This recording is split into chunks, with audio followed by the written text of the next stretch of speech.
A Soviet diesel submarine during the Cuban Missile Crisis was a place where the end of the world was stored in the same compartment as the potatoes. On board were nuclear torpedoes, a shortage of air, hellish humidity, and bags of onions that occupied everything the humans hadn't managed to claim yet. Sometimes they even occupied the spaces humans had already claimed.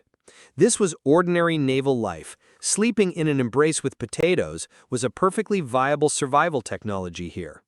The submarine was designed around torpedoes, diesel engines, and battery compartments. Whatever was left was given to the humans. This was the literal approach of the engineers: weapons first, crew second. On the Project 613 Whiskey-class submarine, the most mass-produced Soviet submarine of the 1950s, 52 men served. There were only about 30 designated sleeping berths. Half the crew rotated through the same bunks, a system called hot bunking. The watchstander gets up, and the person coming off watch lies down in the still warm spot. And if someone had already parked a bag of onions in that spot, the sailor simply lay down next to the bag. There was no room for choice. In 1962, during the Cuban Missile Crisis, Soviet Project 641 Foxtrot-class submarines were heading for the shores of Cuba. The crew consisted of 75 men, with only about 50 bunks. Autonomous deployments lasted up to 90 days. For such a duration, they loaded up to 4 tons of potatoes, onions, and cabbage. Dedicated storage pantries for this volume simply did not exist in nature. The bags were scared, a naval term for stashing cargo in any available nook and cranny, in shower stalls, between torpedo tubes, and directly onto sleeping berths. The potatoes occupied exactly as much space as they required, and they required everything.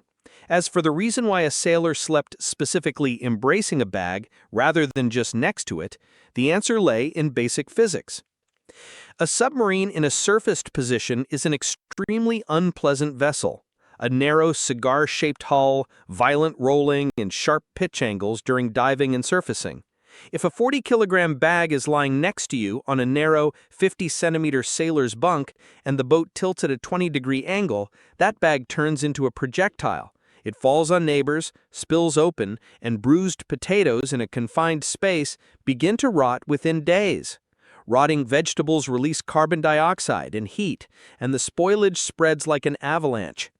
Pressing the bag to yourself, securing it with your body was the only reliable way to fix the cargo without ropes and without losing your only sleeping spot. There was also another practical consideration. The warmth from the sailor's body kept the potatoes from freezing in northern latitudes and from getting damp.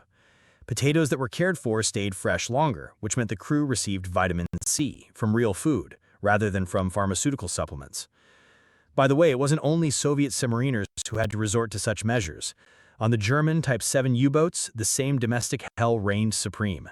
It was even worse. In the bow compartment, Admiral Donitz's crew slept on torpedoes, pressed against crates of canned meat and bags of beans. With the arrival of nuclear-powered submarines, the problem was solved. The reactor, in essence, provided unlimited electricity. Massive refrigeration units and provision chambers were integrated into the design. The size of nuclear boats allowed every crew member to have their own bunk.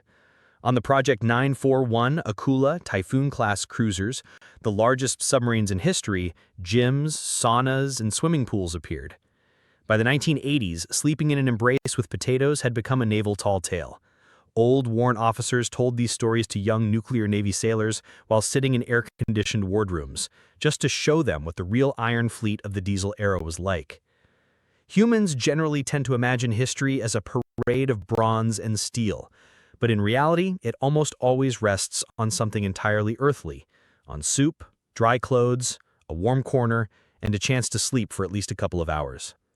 And perhaps that is exactly why the true strength of a country is measured not only by torpedoes and missiles, but also by the ability of its people to survive in cramped quarters, dampness, and absurdity, and still get the job done. Because sometimes the world is held together not only by those with their finger on the button, sometimes it is held together by those who sleep in an embrace with potatoes and go back on watch in the morning.